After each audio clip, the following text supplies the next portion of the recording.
चलो शुरू करते हैं। कविता है हमारे कैमरे में बंद अपाहिज। किनके द्वारा लिखी गई है? रघुवीर सहाय के द्वारा ये कविता जो है वो लिखी गई है ना, 12वीं हिंदी। कैमरे में बंद अपाहिज। अब ये कैमरे में बंद अपाहिज आखिर रघुवीर सहाय ने क्यों टाइटल दिया है? ठीक है ना, कैमरे में बंद अपाहिज। तो यहां पर अगर सीधा सा देखा जाए तो हमारे जो कवि है रघुवीर सहाय, उनका सीधा सा व्यंग है ना। किनके ऊपर व्यंग करना है? जो हमारे रिपोर्टर होते हैं उनके ऊपर सीधा सा व्यंग किया गया है। मतलब वो किस प्रकार से जो हमारे रिपोर्टर होते हैं, वो कोई अगर बुरी परिस्थिति में फंसा हुआ कोई व्यक्ति है, उस पर भी वो जो है वो ऐसे क्वेश्चन करते हैं जो उनको नहीं करना चाहिए। जैसे हमने कई सारे ऐसे प्रोग्राम हम टीवी पर देखते हैं और वो प्रोग्राम हमें बड़ो भावुक कर देते हैं, तो वहां पर जो रिपोर्टर रहते हैं या जो भी प्रोग्राम जो अरेंजर रहता है, जो भी प्रोग्राम अरेंज करता है उसका, या ऐसा कह दे कि जो भी उस व्यक्ति का इंटरव्यू लेता है, ऐसे व्यक्ति को वहां पे लाया जाता है और उस व्यक्ति का जब इंटरव्यू लेता है तो लोग बड़े भावुक हो जाते हैं। उस चैनल को बहुत ही टीआरपी मिलती है। तो टीआरपी के लिए जो हमारे रिपोर्टर है या जो हमारे न्यूज चैनल है, वो कई सारे लोगों को, ऐसे लोगों को लाते हैं जो अपाहिज रहते हैं या किसी पीड़ित रहते हैं या बहुत ही दुख उनके जीवन में रहता है। ऐसे लोगों को जब वो लाते हैं और उनका इंटरव्यू जब लेते हैं तो लोग बड़े भावुक हो जाते हैं और उनका यही मेन उद्देश्य रहता है कि ऐसे लोगों को देखकर लोग भावुक हो और ज्यादा से ज्यादा उनके चैनल को टीआरपी मिले। तो इसी पर ये पूरा हमारी जो कविता है ये बेस्ड है। कैमरे में बंद अपाहिज मतलब किसी अपाहिज को लाया जाता है और उसका इंटरव्यू लिया जाता है किसी रिपोर्टर के द्वारा या न्यूज चैनल के एंकर के द्वारा। ठीक है ना। हम दूरदर्शन पर बोलेंगे, हम समर्थ शक्तिवान, हम एक दुर्बल को लाएंगे एक बंद कमरे में। क्या कह रहा है यहाँ पे? इन पंक्तियों में क्या कहा जा रहा है? हम दूरदर्शन पर बोलेंगे, हम समर्थ शक्तिवान, हम समर्थ शक्तिवान है, हम एक दुर्बल को लाएंगे। मतलब दुर्बल को लाएंगे या तो वो अपाहिज हो सकता है या किसी और डिसएबिलिटी हो सकती है उसमें, है ना। तो ऐसे व्यक्ति को लाएंगे जो किसी में जो बहुत ही पीड़ित हो, किसी दुख से पीड़ित हो, अपाहिज हो, है ना। तो ऐसे व्यक्ति को लाएंगे एक बंद कमरे में। बंद कमरे में मतलब जहां पे इंटरव्यू लिया जाता है। फिर अगली पंक्ति में कह रहा है, उससे पूछेंगे तो आप क्या अपाहिज है ना। उससे पूछेंगे तो क्या आप, है ना, आप क्या अपाहिज है। उससे क्वेश्चन पूछा जाएगा कि क्या आप अपाहिज है। तो अब वैसे तो वो अपाहिज ही है ना। तो आप क्यों अपाहिज है, मतलब ऐसे क्वेश्चन उससे पूछे जाएंगे। जैसे मान लिया जाए कि कोई व्यक्ति अगर बाढ़ में बह रहा है तो उससे भी पूछ लिया जाता है कि आपको यहाँ कैसा लग रहा है बाढ़ में बहते हुए। तो ये क्वेश्चन उसी तरह से है ना कि क्या आप अपाहिज है। तो आपका अपाहिज तो दुख देता होगा भाई, आपका अपाहिज होना तो बड़ा दुख देता होगा, है ना। तो ये क्वेश्चन, ऐसे क्वेश्चन उनसे पूछे जाते हैं। इस प्रकार से क्वेश्चन उनसे पूछे जाते हैं जो वहां पर जो है वो इंटरव्यू के लिए लाए जाते हैं लोग। कैमरा दिखाओ इसे बड़ा बड़ा, मतलब कैमरा इसको बड़ा बड़ा दिखाओ ताकि दर्शक इसको ज्यादा से ज्यादा देखे और वो भावुक हो और उनके चैनल को टीआरपी मिले। हाँ तो बताइए आपका दुख क्या है, आपका दुख किस प्रकार का है। अब यहां पर क्या होता है कि इस प्रकार से जब क्वेश्चन किए जाते हैं एक एंकर के द्वारा है, जो भी इंटरव्यू ले रहा है उसके द्वारा, तो व्यक्ति बड़ा भावुक हो जाता है और भावुक होने के साथ फिर वो रोने लगता है। जल्दी बताइए वह दुख बताइए, बता नहीं पाएगा। अब सामने वाला क्या बताएगा? अगर मान लिया जाए कि वो अपाहिज भी है तो वो क्या बताएगा उसके दुख को? वो तो उसको फील कर सकता है बस केवल, है ना। उसको दुख को कैसे बताए। लेकिन जो एंकर रहता है या जो भी इंटरव्यू लेता है वो उसको बार बार पूछता है कि आपके दुख को बताइए। सोचिए बताइए आपको अपाहिज होकर कैसा लगता है, मतलब आपको कैसा लगता है आप अपाहिज है तो। अब सामने वाला जो है ना वो बड़ा भावुक हो जाएगा और दर्शक भी बड़े भावुक हो जाएंगे इसको देखकर, क्योंकि दर्शक भी एक वो सिंपैथी क्रिएट करेंगे, वहां पे एक दया आ जाएगी दर्शकों को कि यार किस प्रकार से एक अपाहिज से मतलब एक अपाहिज किस प्रकार से अपना जीवन व्यतीत करता है। इस प्रकार से दर्शक भी भावुक हो जाएंगे। यानी कैसा लगता है। अब उससे पूछा जाता है कि आपको अपाहिज होकर कैसा लगता है, आप कैसा फील करते हैं। हम दुख इशारे से बताएंगे कि क्या आप, है ना, हम खुद इशारे से बताएंगे कि क्या ऐसा सोचिए। बताइए यह अवसर खो देंगे, मतलब हम ये अवसर खो देंगे। ये जो न्यूज वाले हैं वो कह रहे हैं कि हम ये अवसर खो देंगे। क्या आप बताइए कि आपको कैसा लग रहा है इस समय यहां, है ना, अपाहिज होना। आप जानते हैं कि कार्यक्रम रोचक बनाने के वास्ते, मतलब कार्यक्रम को रोचक बनाने के लिए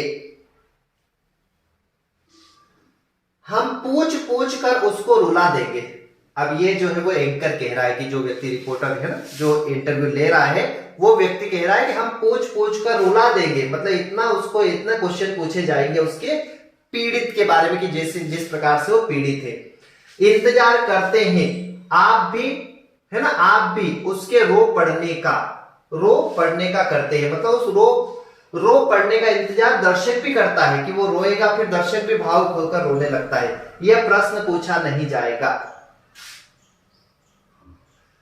फिर हम पर्दे पर दिखलाएंगे फूली हुई आंख की एक बड़ी तस्वीर, मतलब जो रोएगा ना वो व्यक्ति, जो अपाहिज रहेगा वो रोएगा, तो जो उसकी आंखें रहेगी उस आंखों को बताएंगे, वो मतलब उसके रोते हुए को बताएंगे। बहुत बड़ी तस्वीर, मतलब एक उसको बड़ा हाईलाइट करेंगे ताकि लोग उसको देखें और लोग भी भावुक हों और उस कार्यक्रम को ज्यादा से ज्यादा लोग जुड़कर देखें, इस प्रकार से बताएंगे। और उसके होठों पर एक कसमसाहट भी, मतलब एक अजीब सा जो उसका जो भावुकपन है उसको वहां बताएंगे। आशा है आप इसे उसकी अपंगता की पीड़ा मानेंगे। अब ये एक तरह से उसकी पीड़ा ही है, अपंगता की। एक और कोशिश, दर्शक धीरज रखिए, देखिए, मतलब दर्शक को वो दिखाना चाहता है, यहाँ पर जो रिपोर्टर है या एंकर है वो दिखाना चाहता है हमें दोनों एक संग रुलाने हैं, मतलब दोनों दर्शक को और जो व्यक्ति है ना, उन दोनों को एक संग रुलाने हैं, मतलब दोनों को ही भावुक करना है ताकि उनको उनका उद्देश्य पूरा हो जाए। उनका उद्देश्य क्या है? ज्यादा से ज्यादा दर्शकों को जोड़ना। ठीक है ना? तो इस प्रकार से ये हमारी पोयम है। देखना एक स्टेंजा और है इसमें। आप और वह दोनों कैमरा, है ना, आप और वह दोनों कैमरा बस करो, नहीं हुआ रहने दो, पर्दे पर वक्त की कीमत है, मतलब वो अगर नहीं रो रहा है तो उसको जबरदस्ती रुलाएंगे, उससे ऐसे क्वेश्चन पूछे जाएंगे कि वो जल्दी जल्दी रोए, है ना, ताकि लोग भी भावुक हो। अब मुस्कुराएंगे हम, आप देख रहे थे सामाजिक उद्देश्य से युक्त, है ना, सामाजिक उद्देश्य युक्त कार्यक्रम, बस थोड़ी ही कसर रह गई, धन्यवाद। मतलब सामाजिक उद्देश्य से युक्त जो है वो कार्यक्रम दिखाया जा रहा था, मतलब ये उसको ऐसा मानते हैं कि वो सामाजिक कार्यक्रम दिखाया जा रहा था किसी पीड़ित के दुख को बाहर लाकर। ठीक है, बस थोड़ी सी कसर रह गई। हो सकता है कि और भी उसको ज्यादा भावुक करना चाहते हो, और ज्यादा रुलाना चाहते हो, और ज्यादा दर्शकों को जोड़ना चाहते हो, तो थोड़ी सी और कसर रह गई, फिर धन्यवाद होता है। ठीक है ना? अब इसके क्वेश्चन आंसर है कविता में। अब इसके जो क्वेश्चन आंसर है आईएमपी, पहले मैं दोनों कविता पढ़ा देता हूं आपको, उसके बाद में दोनों के क्वेश्चन आंसर एक साथ कराऊंगा। इसके बाद में हमारी जो पोयम है वो है उषा वाली पोयम। ठीक है ना? तो पहले उषा वाली पोयम पढ़ते हैं, उसके बाद में फिर इन दोनों के क्वेश्चन आंसर एक साथ करते हैं।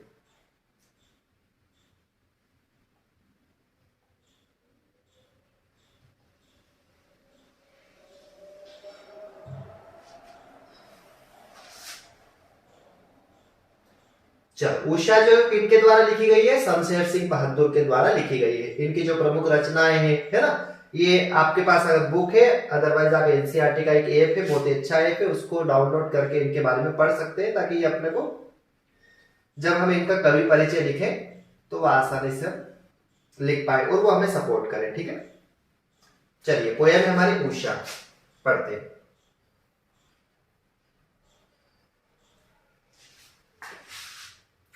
शमशेर बहादुर सिंह द्वारा लिखी गई है। अब ये मैं थोड़ा सा इसका बता दूं आपको, ये जो हमारी पोयम है उषा, ये ठीक उसी प्रकार से है। मतलब इसमें क्या बताया गया है कि जैसे जो प्रातः काल, जैसे सुबह होती है, ठीक है ना, तो सुबह होती है, मतलब सूर्य निकलने के पहले, सूर्य निकलने के पहले जो उजाला आता है, और जैसे ही जब सूर्य निकलता है तो उसकी जो किरणें रहती है और किस प्रकार से वो आकाश को, नीले आकाश को एक बड़ा ही प्राकृतिक सौंदर्य प्रदान करती है। तो उस सौंदर्य को यहाँ पे बताया गया है कि जो उसकी ब्यूटी रहती है स्काई की, उस समय जो आकाश की जो सुंदरता रहती है, उस सुंदरता को इस पोयम के अंदर बताया गया है। प्रातः नभ था बहुत नीला, शंख जैसे भोर का नभ। प्रातः, है ना, प्रातः नभ, नभ मतलब आकाश, तो प्रातः नभ था बहुत नीला शंख जैसे, शंख के जैसा भोर का नभ। भोर का मतलब होता है सुबह हो जाना, जैसे पहले के लोग कहा करते थे ना कि भोर के समय उठना चाहिए। भोर के समय मतलब जैसे ही सुबह, मतलब सूर्य निकलने के पहले, वो भोर, जब चिड़िया और पक्षी जो वो चहचहाते हैं, है ना, देखना आपकी जैसे ही भोर होती है तो जो हमारे पक्षी वो सारे उठ जाते हैं। तो कहीं ना कहीं वो हमारे लिए एक आइडियल भी है कि हमें भी सुबह जल्दी उठना चाहिए और हमारे वर्क पर लगना चाहिए।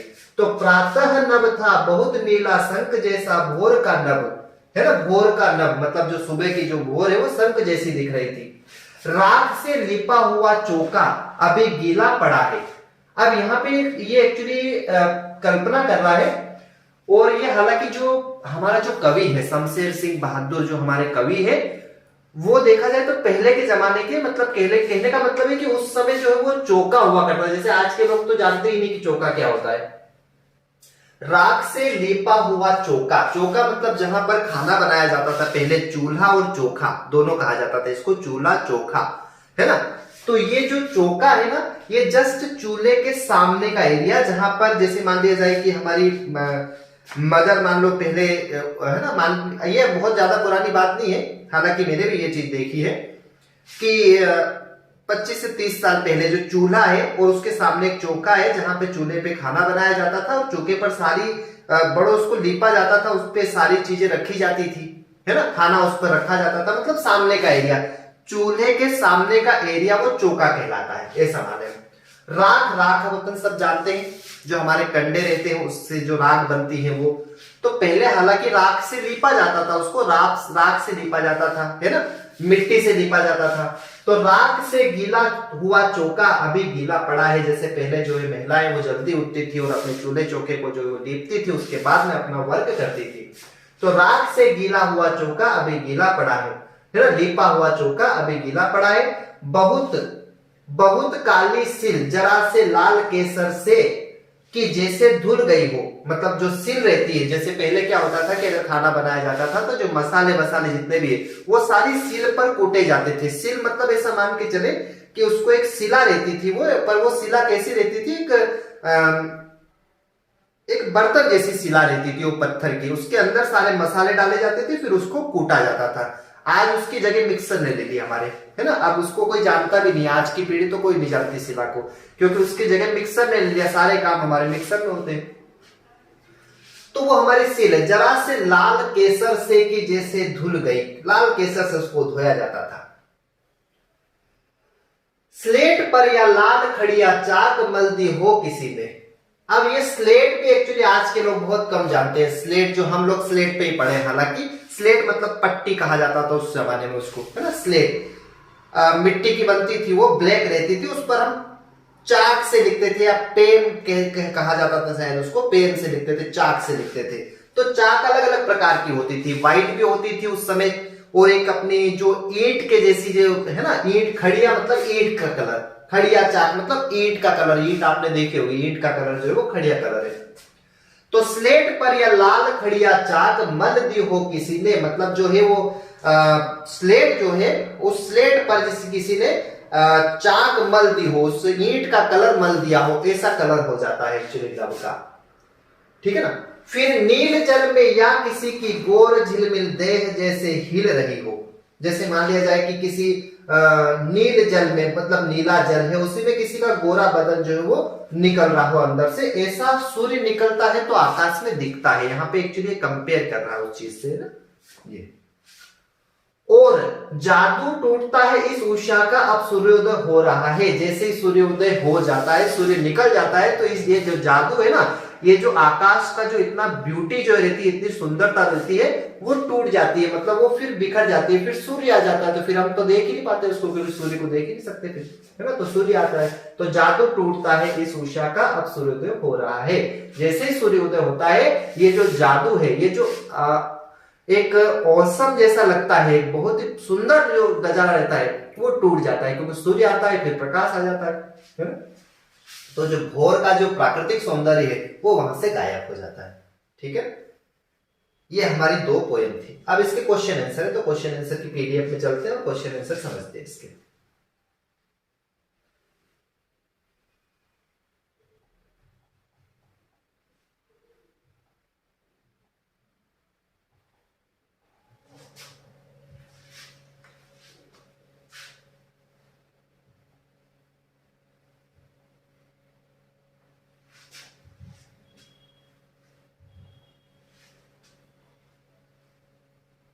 चलिए, कैमरे में बंद अपाहिज है रघुवीर सहाय, है ना। पहला क्वेश्चन क्या कह रहा है, पहला क्वेश्चन देखना, कैमरे में बंद अपाहिज करुणा के मुखौटों में छुपी क्रूरता की कविता है, समझाइए। क्वेश्चन क्या कह रहा है, कैमरे में बंद अपाहिज करुणा के मुखौटों में छिपी क्रूरता की कविता है, समझाइए। मतलब एक मुखौटा है, एक जैसे कहना चाह रहे कि अपाहिज करुणा के मुखौटों में छुपी क्रूरता की कहानी है। मतलब वो जो व्यक्ति जो इंटरव्यू ले रहा है वो तो लोगों को ऐसा लग रहा है कि यार देखो कितना भावुक हो रहा है ये व्यक्ति, कितना भावुक होकर सामने वाले का इंटरव्यू ले रहा है, लेकिन वो एक मुखौटा लगा हुआ है, वो अंदर से तो ये चाहता है कि ये भले चाहे तो रो ले लेकिन मेरे दर्शक ज्यादा से ज्यादा बढ़ जाए, तो क्रूरता का मुखौटा लगा हुआ उसको। कैमरे में बंद अपाहिज कविता में एक असहाय अपाहिज से साक्षात्कार किया गया है और उसके प्रति संवेदनशीलता एवं करुणा की भावना को प्रस्तुत किया गया है। इसके पीछे प्रस्तुतकर्ता का उद्देश्य दर्शकों की सहानुभूति हासिल करना है, उसकी हेल्प करना ये नहीं है, सहानुभूति को हासिल करना है। इसका मुख्य उद्देश्य ऐसे कार्यक्रम दिखाकर अपने चैनल को प्रसिद्धि दिलाना है, ठीक है ना। इसके लिए संयोजक उस अपाहिज की भावनाओं से खिलवाड़ करता है, इसलिए यह कहा गया है कि यह कविता मुखौटों में छिपी क्रूरता की कविता है। कि मुखौटा लगा के वो इंटरव्यू लेता है, उस समय तो भावुक दिखता है लेकिन अंदर से तो यही चाहता है कि व्यक्ति रो दे, ज्यादा से ज्यादा दर्शक उसको जुड़े और उनकी टीआरपी बढ़े, ठीक है। अगला क्वेश्चन है इसका, हम समर्थ शक्तिवान और हम एक दुर्बल को लाएंगे, पंक्ति के माध्यम से कवि ने क्या व्यंग्य किया है ना। कि हम समर्थ शक्तिवान, हम समर्थ शक्तिवान है, हम एक दुर्बल को लाएंगे। अब वो दुर्बलता कोई भी हो सकती है उसमें, तो इससे क्या आशय है, इस पंक्ति से कवि का क्या व्यंग्य किया है। कवि ने इस पंक्ति में उन सभी लोगों पर व्यंग्य किया है जो किसी असहाय दुर्बल अपाहिज व्यक्ति की पीड़ा वेदना दुख दर्द आदि को बेचना चाहते हैं। तो ये बेचना ही हो गया एक तरह से, तो उस व्यक्ति को लाते हैं, उससे कई सारे क्वेश्चन पूछे जाते हैं, दर्शकों को भावुक किया जाता है, वो रो देता है, तो एक तरह से उसकी भावनाओं को बेचा ही जा रहा है ना।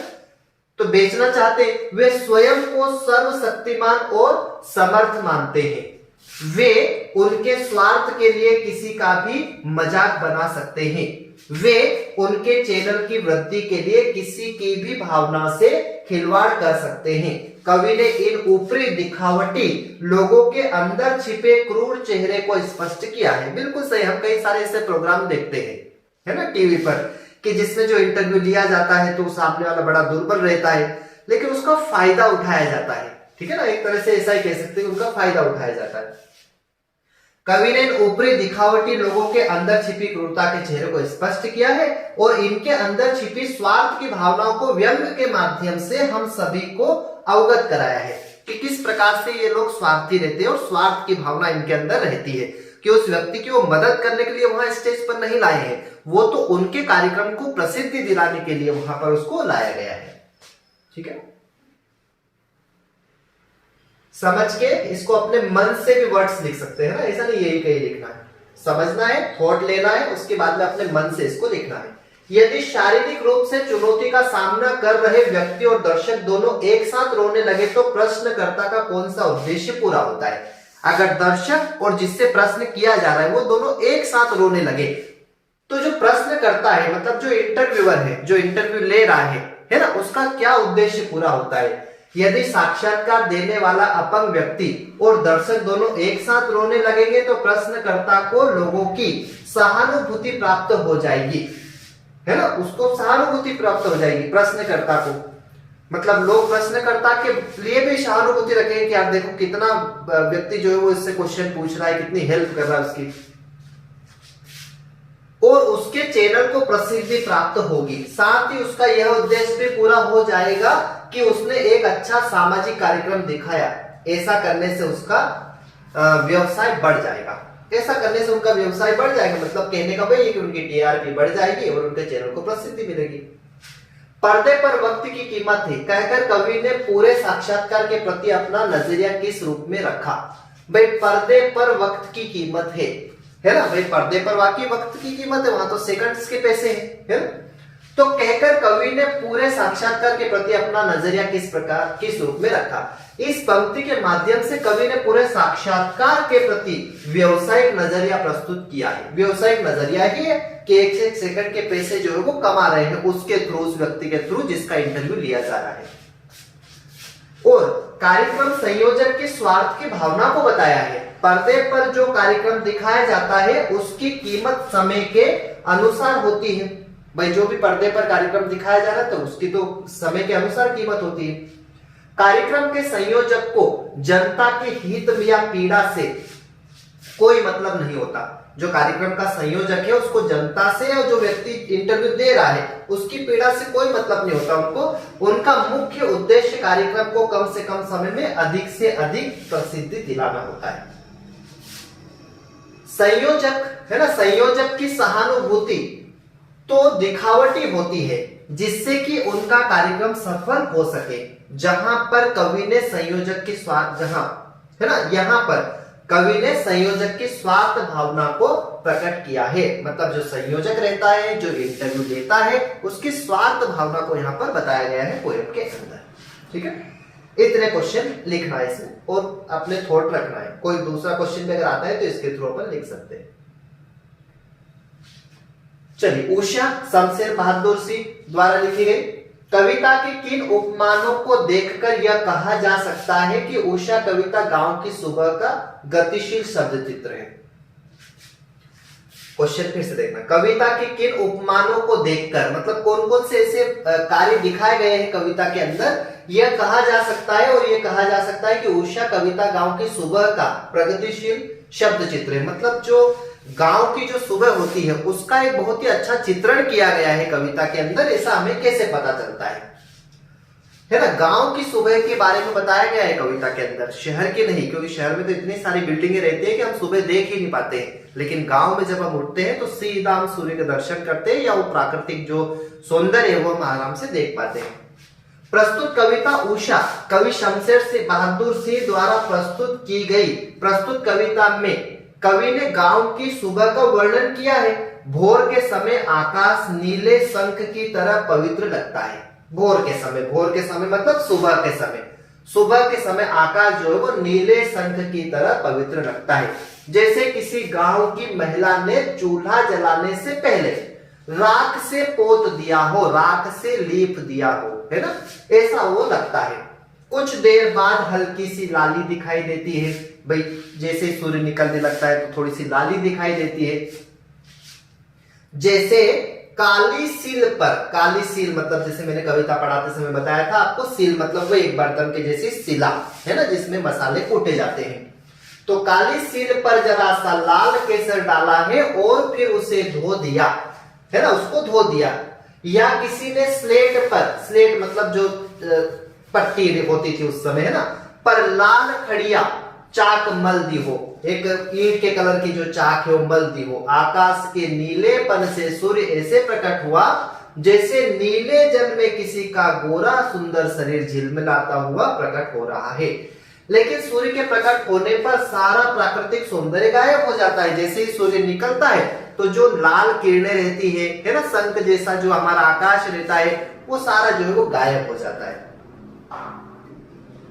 सेकंड क्वेश्चन है हमारा, अपने परिवेश के उपमानों का प्रयोग करते हुए सूर्योदय और सूर्यास्त का शब्द चित्र खींचिए, है ना। सूर्योदय मतलब सूर्योदय और सूर्यास्त, इनके बारे में बताओ, ऐसा ही कह रहा है क्वेश्चन। प्रातः कालीन सूर्य उदित हो रहा है जो ऐसा लगता है मानो अपने सुंदर वस्त्र की रोशनी से आकाश और धरती दोनों को भर देता है। सूर्य ऐसा लगता है जैसे वो उदय होता है कि उसके जो वस्त्र है उसकी जो रोशनी है उससे पूरे आकाश और धरती को भर देता है।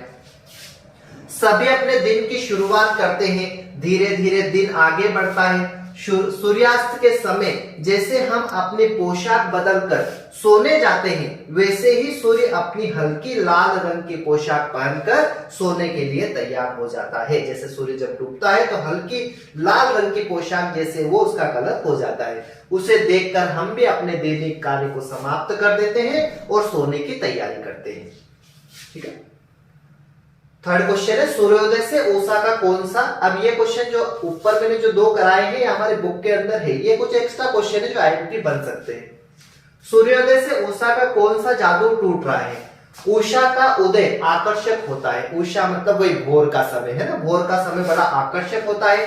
नीले गगन, ठीक है ना, नीले गगन में फैलती प्रथम सफेद लाल प्रातः काल की किरणें, जो लाल प्रातः काल की जो किरणें होती है हृदय को आनंद से भर देती है, बड़ा अच्छा लगता है वो जो दृश्य होता है। सूर्योदय होने पर यह सुंदर प्राकृतिक दृश्य गायब हो जाता है, और जैसे ही सूर्योदय होता है तो ये जो सुंदर प्राकृतिक दृश्य है ये गायब हो जाता है। भोर के नभ को राख से लीपा गया चौका क्यों कहा गया है। भाई भोर का नभ, नभ मतलब आकाश, सुबह का जो आकाश रहता है उसको राख से लीपे गए चौके से उसको तुलना क्यों की गई है, या उसको क्यों कहा गया है। भोर के नभ का रंग नीला होता है, भोर का नभ जो है ना, जब सुबह जैसी होती है सूर्य नहीं निकलता उस समय, उसका जो रंग रहता है आकाश का वो नीला रहता है, पर साथ ही उसमें सफेदी भी बिखरी होती है, सफेद रंग भी होता है, जैसे सुबह जैसे सूर्य नहीं निकलता है और थोड़ा उजाला होता है तो उसमें सफेदी भी होती है। इस प्रकार राख से लीपे गए चौके का रंग नीला हुआ, उसमें सफेदी का मिश्रण होता है। यही कारण है कि कवि ने भोर के नभ को राख से लीपे गए चौके की संज्ञा दी है। यही कारण है कि उसको तुलना की है कि भोर का नभ किस प्रकार से है, राख से लीपे गए चौके के समान है। राख के ताजे लिपे चौके में नमी होती है, उसी प्रकार नभ में भी नमी होती है ना। जिस प्रकार से नभ में नमी होती है, सूर्य के बाद फिर सारी नमी सोख लेता है वो, पर उसके पहले तो नमी होती है, ओस रहती है ना। उसी किस प्रकार से, जैसे कि चोले को चौके को जब लीपा जाता है तो उसमें जो जिस प्रकार से नमी रहती है। और इसका लास्ट क्वेश्चन है, उषा कविता में कवि ने भोर के नभ की तुलना किससे की है ना। भोर के नभ की तुलना मतलब भोर का जो आकाश है, सुबह का जो आकाश है उसकी तुलना किससे की है। उषा कविता में प्रातःकालीन नभ की तुलना राख से लीपे गए चौके से की गई है ना। भोर है ना, भोर के नभ मतलब सुबह का जो आकाश है उसकी तुलना किससे की गई है, तो राख से लीपे गए चौके से की गई है, क्योंकि भोर के समय आकाश नम तथा धुंधला होता है। ठीक है, ये हमारी दोनों कविताएं थी, कैमरे में बंद अपाहिज और उषा। ठीक है ना, इनके क्वेश्चन आंसर। यदि इंग्लिश के भी कोई इंपोर्टेंट क्वेश्चन आपको चाहिए एग्जाम के लिए, 12th के लिए, या फिर इंपोर्टेंट मैटर चाहिए, फ्री स्टडी मटेरियल चाहिए, तो हमारा जो ऐप है उस ऐप को आप डाउनलोड करें, NGS English Ujjain, play store पे आपको मिलेगा। तो सारे आपको फ्री स्टडी मटेरियल वहां पे अवेलेबल है। ऑनलाइन क्लासेस भी यदि आप लेना चाहते हैं तो ऑनलाइन क्लासेस भी वहां पे प्रोवाइड कराई जाती है। ठीक है, okay, see you, thank you.